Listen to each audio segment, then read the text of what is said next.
played guitar since my mid-teens.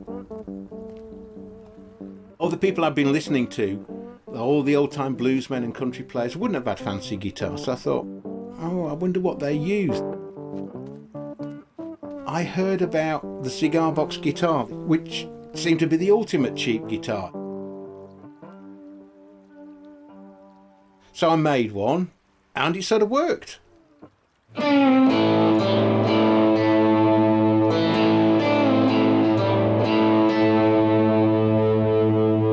These things are the musical equivalent of heroin, so watch out.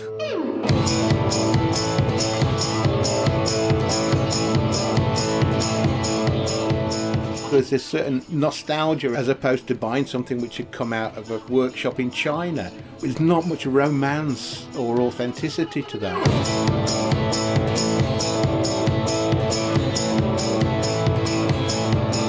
It's not about being uniform and all the same and everyone going, right, I've only got to do this and I can only do this. Well, actually, why don't you do this? Upcycling, recycling, this is stuff that people will be throwing away. I like the fact that it's democratic. You don't have to be rich. There's no more staring in the shop window. You know, you're looking at that Gibson or that Fender, oh, I wish I could afford that. Forget it. You know, get a stick, get a box, shove it together, stretch 3 strings across. That's what I did. Yeah.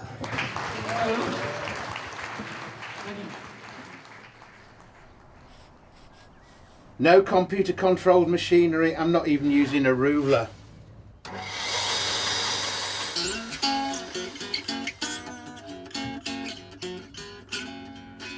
It's a great thing to be able to go away and potter in your shed. And it does seem to be a peculiarly male thing. I know not why, to be honest.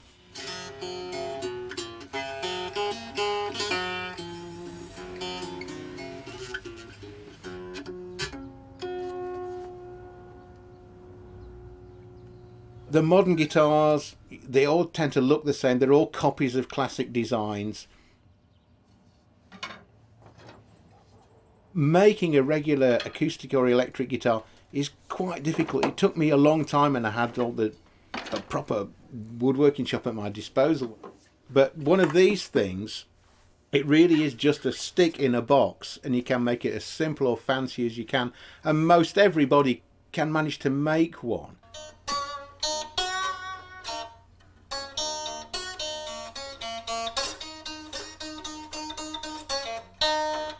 As far as I can see, if you look at any electric guitar, it's a box, it's a hollow box with a log carved to shape, some wire and a magnet. It's very sleek and it looks very nice, but at the end of it, you know, that's what it is. It's a box with wires on. And that's all this is. And the old blues guys figured this out way at the beginning because they couldn't afford guitars. They used whatever was lying around. So, you know, go up to the big house, there'd be the empty cigar boxes and there'd be baling wire. And there you go. These things had come from hard times, from originally slavery days when people would try and make themselves something that was akin to a banjo with a few number of strings, this open tuning. So people would play blues and country music.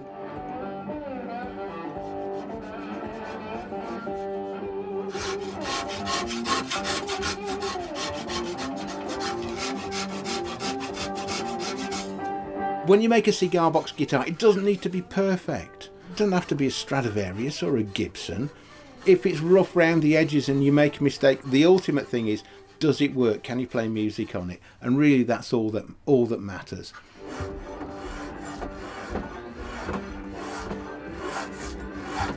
As I learnt to make these, I actually taught other people to make it, and it was fantastic. Seeing the delight when somebody can actually screw an instrument together in a day and make music and make their own music. I'd say it's this sort of DIY, not EMI thing, which the punk days had, where you could make your own record. You know, there was that classic thing in one of the fanzines, here's 3 chords, go and make a record.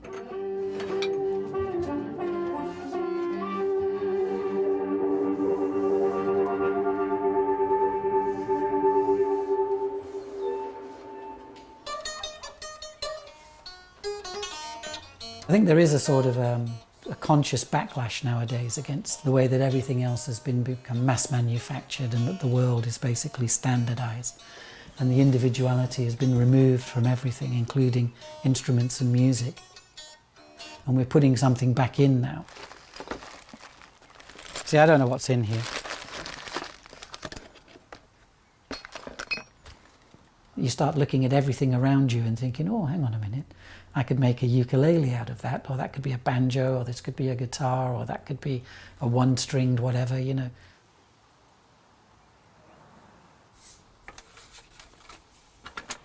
It's about as low-tech as you can get. I mean, this really is made out of a piece of wood, a biscuit tin, and the pickup, and these are toothpicks used for frets.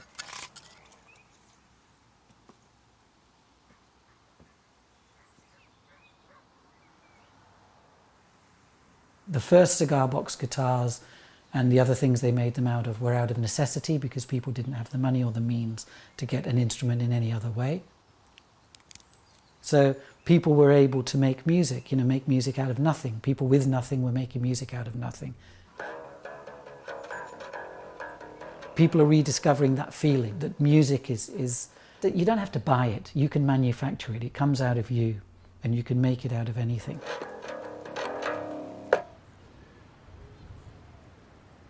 Thank you all for coming here. I'm John. This is what we're going to be making, a 3-string guitar, because the archetypal African instrument is a banjo. I know a lot of people think, oh, it's that country music thing, you know, the one with the peg halfway down the neck, but that really originated in Africa. And the key thing about the banjo is that tuning. It's tuned in an open chord like this is. This is tuned so that you can just strum it and you've already got you need to do very little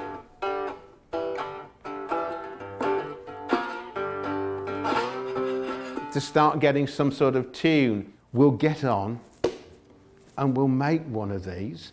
And over in the corner is my daughter. She'll be assisting us. She'll actually know more about this than I do because she does all the hard work.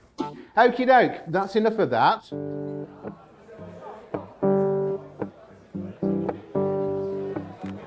Bit of brute force. If all else fails, you can hit it with a hammer.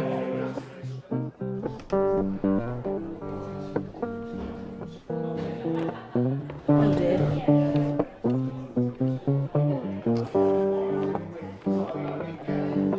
You need to press down a little harder and keep it straight. Yeah.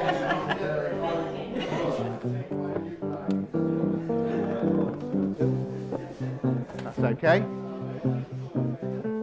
So I'm going to cut straight on the line. Just let the saw do the work. Okay.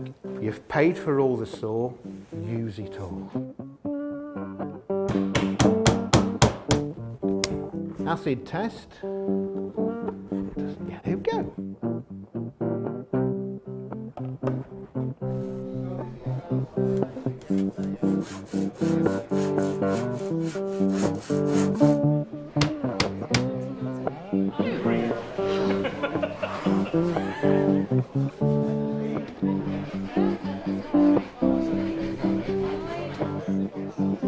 Hold the soldering iron and feed the wire in until you get a nice big blob. Anne will probably be doing most of this because she does most of the soldering in our workshop.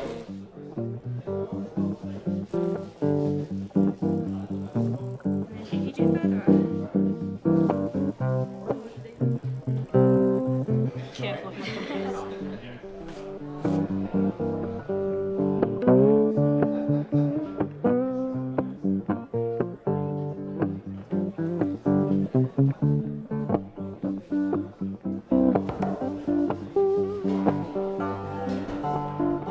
It's in tune. Oh, we're nearly done. Blimey. Super, super, super.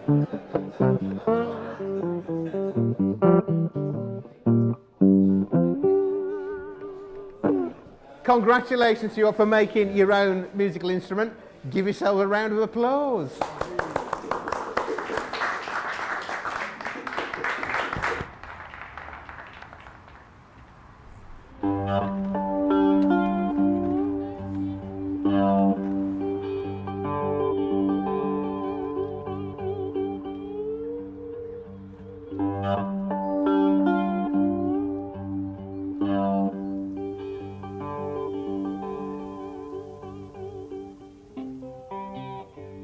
As a 15-year-old, I left school and I started as a miner.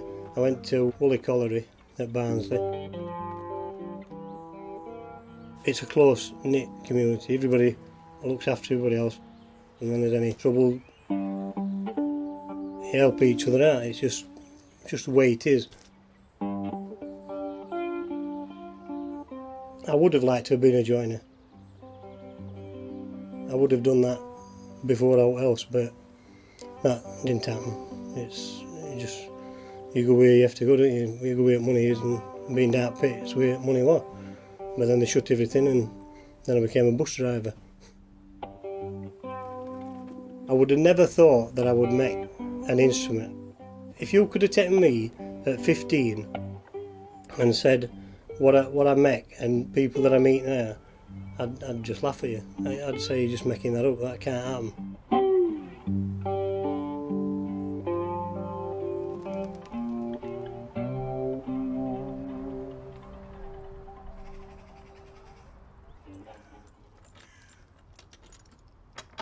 Started making cigar box guitars in my cellar, but due to me making too much sawdust, my wife kicked me out.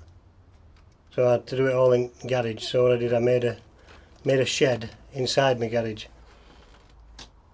just exactly the same as what I got down at cellar, and that's where all magic happens.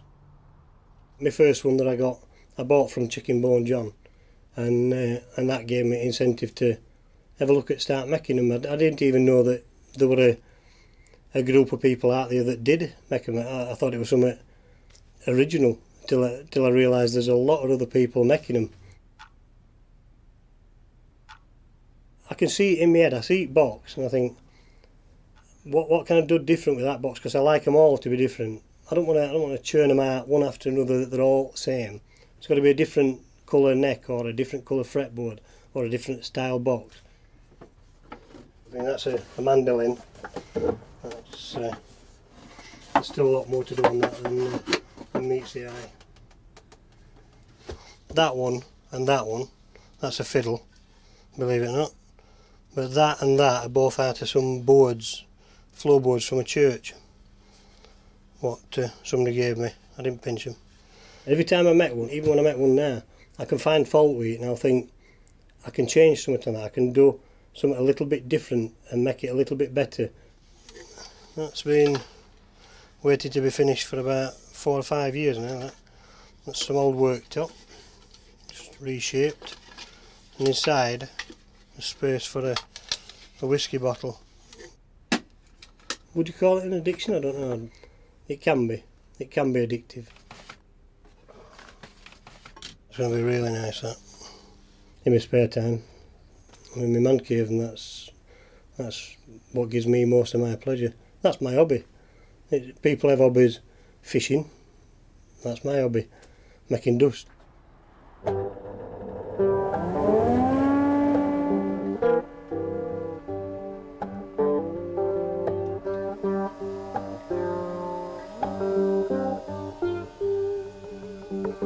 Doing it, I would say it's nearly every night at week, and you just lose track of time because you lock yourself in there and you don't know what time it is. You just carry on, and then when you look at your watch, it's 2 o'clock in the morning. I better go.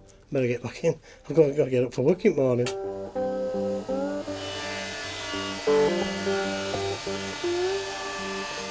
When I make them and put strings on, it sounds like a box with strings on it, and that's it.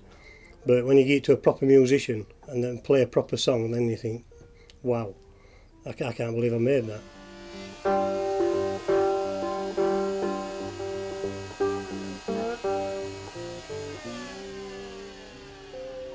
That's when I know that it's right. If somebody plays it and plays a good song on it, then I'm happy.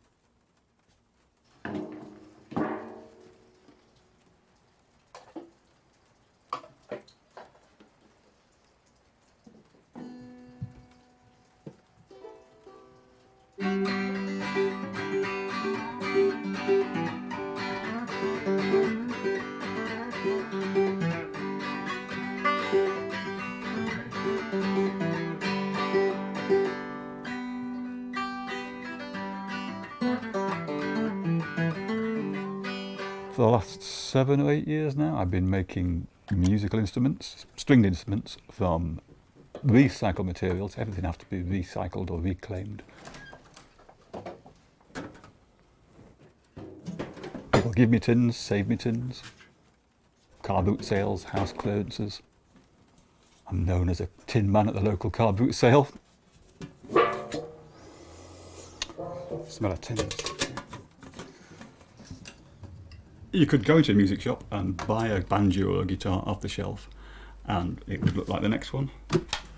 It wouldn't look like this though. This is just totally original.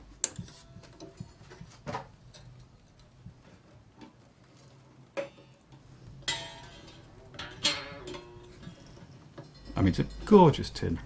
1950s, I would say. It's probably had toffees in it, and it's had biscuits in it, it's probably had buttons in it, it's probably had screws in it. It's probably passed through at least 2 generations of people, and now it's a banjo.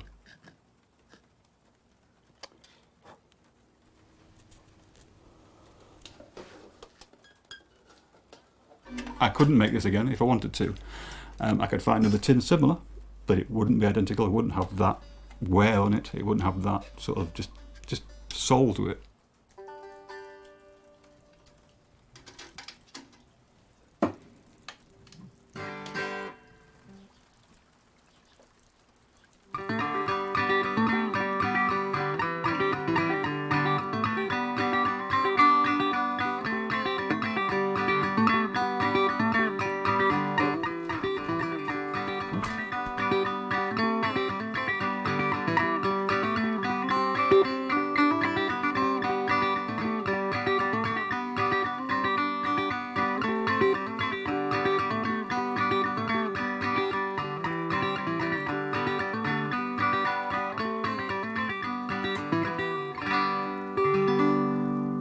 So I'm in the shed 7 days a week, you know, all day. Can be quite isolating. I've got dogs for company. But then I do take my instruments on the road. I go to lots of festivals, Glastonbury and Latitude, and that's where the real joy is, when I meet lots of people and the whole community of players and makers, and it's just great fun.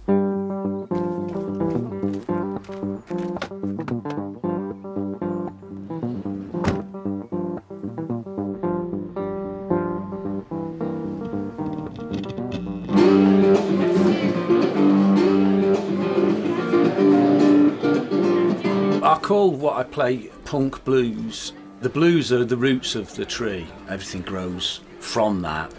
And when I came up, it was punk. The energy and the anger, it was like, you know, when you're 15, I don't know about you, but I was, you know, I probably still am. I need to get my money back off the shrinks. When I started writing my own songs, I just wrote it and that's how it came out. Full on and like fast blues or punk blues, if you like. And that ties in with this whole scene, doing it yourself. It's not about throwing a load of money at something. That's not where it's at, and that's not where it's at. That's not where you'll find the magic. Oh, very nice. My wife will kill me. So, welcome to Box Stock at the Slade Rooms in Wolverhampton, named after Slades. So come on, feel the noise or whatever.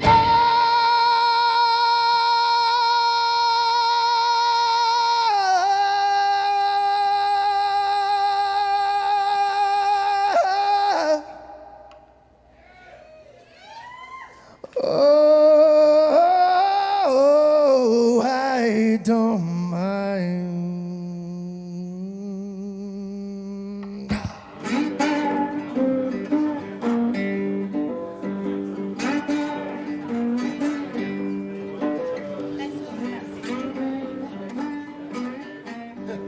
Old downlights, what sound goes, yeah.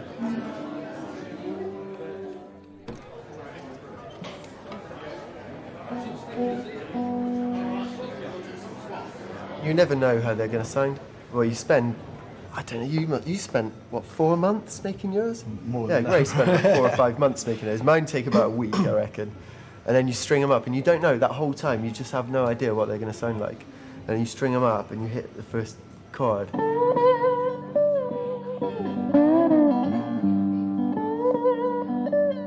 And you get this sound, which is unlike any other guitar you've ever played or anything like that. And I don't know, it's quite magical, really. It's magical to make something and then play it, and it makes this sound which is just different.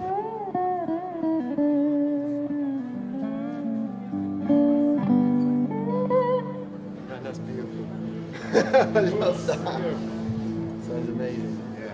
What happened, that was a star shaking there. Yeah. So what I did, I filled it with brass powder and car radiators filler.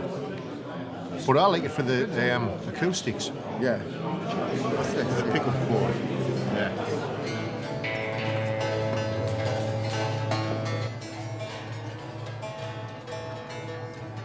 Anybody else for a guitar? Anybody else want a guitar to learn how to play on? Or have we got enough? Don't be shy. The internet has allowed this to happen. Otherwise it would be just existing in some dusty little corner of a pub back room somewhere. When it started out, it was a guy called Shane Spiel in America. He called himself the king of cigar box guitars, and he was being ironic, but he kind of is. Now, if you Google cigar box guitars, Without the modern technology, we wouldn't be able to do it. So it's a kind of strange, almost dichotomous relationship that we've got really between going back to low-tech musical instrument making, but using the latest in high-tech social media technology to actually grow and keep the movement rolling. There's community out there, and I think people actually do treat one another as real friends. the idea that somebody in Pennsylvania, who in all likelihood I'm never going to meet in person, would send me that and ship me that over is touching, isn't it? Some people are quite, they like to be true to the cigar box roots, and they call it a stick in a box. The way we can look at it is those people made those instruments because that was all they had. That was all they could make them out of. They had a stick. If they were lucky, they had a box, and if they were lucky, they had something to make a string with.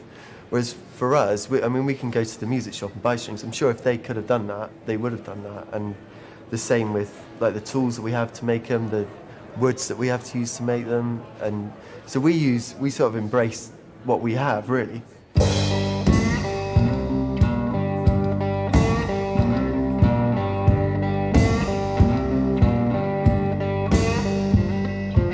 I've got nothing against however people want to make a guitar, you know, however you choose to make your guitar, whatever you've got to make it with.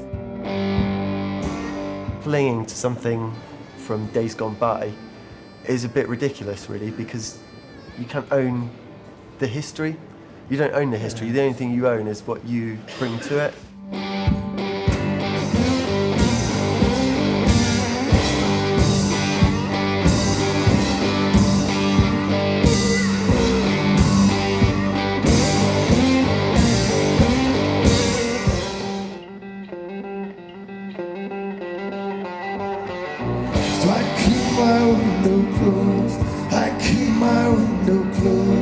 I sleep with the window closed, one eye and the devil on my heart on hold.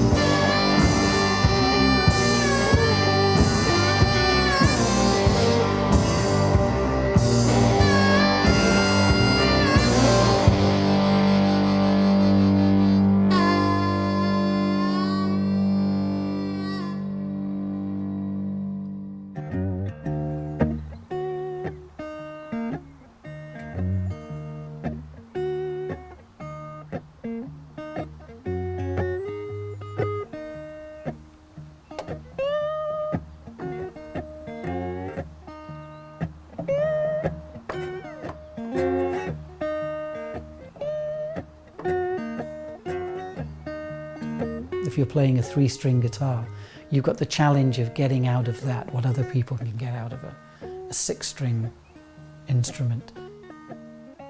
So you come up with riffs and ideas and things that you would never find on playing an ordinary guitar in standard tuning.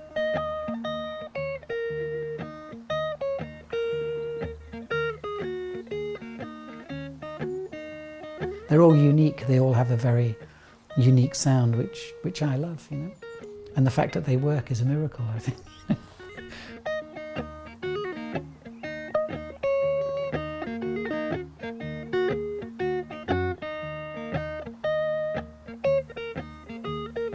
There's an emotional attachment there.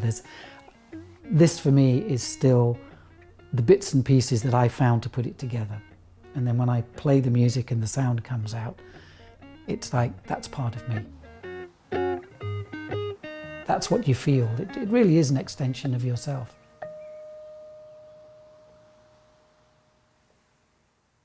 If I can do it, you can do it. I'll make my own instrument. I'll do what I want. It might be a piece of rubbish, but it's my rubbish. You don't need a Gibson, no Fender too. Just a stick in a box, 3 chords and the truth. And I don't want to hear about your favourite strings or your favourite neck profile. Don't mean a thing. 3 chords and the truth.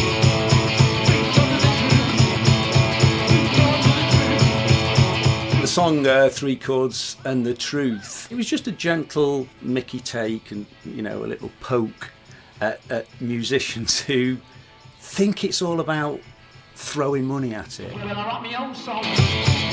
Maybe you should too. There's only one thing you need. You know, you're getting into something like jogging, you know. Oh, well, I must go out and get the £130 pair of Nikes. Do you know what I think you should do? I think you should open the door and start running. 3 chords in the truth.